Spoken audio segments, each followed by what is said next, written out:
Thank you very much. Mr. Chairman, Senator Lay, and members of the subcommittee, thank you for the opportunity to let me testify this morning. It's a very daunting task sitting at a table with three amazing people who are in the trenches every day fighting this disease. But I'm here today with a simple message. The AIDS epidemic is not over, and America's continued leadership is critical. There is a window of opportunity before us, a window through which we can very clearly see the end of AIDS within my lifetime. We cannot afford to let the window close. Amen. If our efforts flag, drug resistance will surface, transmission rates will rise, and this disease, which knows no boundaries, will once again become a ruthless pandemic with disastrous and far-reaching consequences. I have stood at too many bedsides in America, in England, and across Africa, helplessly watching people die in pain, to bear the thought that we might go back to those dark days is unthinkable. On the other hand, if we continue the historic work of PEPFAR and the Global Fund, if we honor the 40 million lives lost over the past 3 decades, then we can and will see the day when AIDS is no longer a horrifying global killer, but a contained and controlled chronic illness. Mr. Chairman, this is the most powerful legislative body in the world, and this Congress indeed has the power to end AIDS.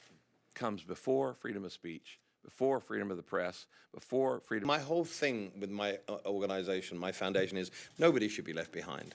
Listen, we live in a world which is so materialistic, so narcissistic. The world needs compassion. The world needs leaders to show compassion. The current Pope is someone who I revere very much because he's beginning to show so much more compassion in a humane way than his 2 predecessors did.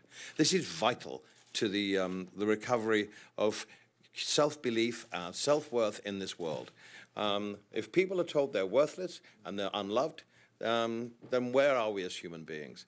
If Christ was alive today, and I believe in Christ, he would be appalled at the way that people are being stigmatized.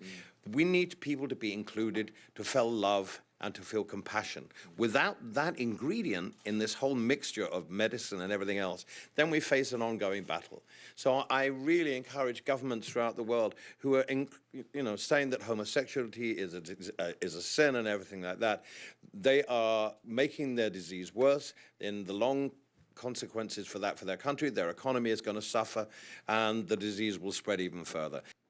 You have the power to maintain America's historic commitment to leading the global campaign against this disease. The camaraderie and the feeling I get from the American people is so touching. Yeah. You have to remember, I'm British. I've come over here in 1970, and this country gave everything to me as a professional musician, and it's given everything to me as a human being. And the strength and the willingness to help people in the rest of the world has touched me so much. It was Ryan White who pointed out to me that my life was completely disordered. I was a drug addict. I was a self-obsessed asshole, excuse me. And Ryan White and his wonderful family turned my life around because he was a young boy who had AIDS. He was a hemophiliac.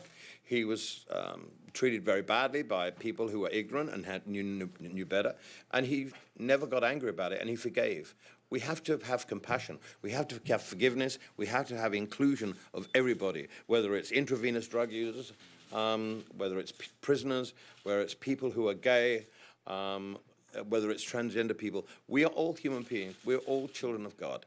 The only country in this world that's doing this. Dramatic impact that you've made across the world, and how the two of you have to celebrate a wide range of people who are otherwise suffering.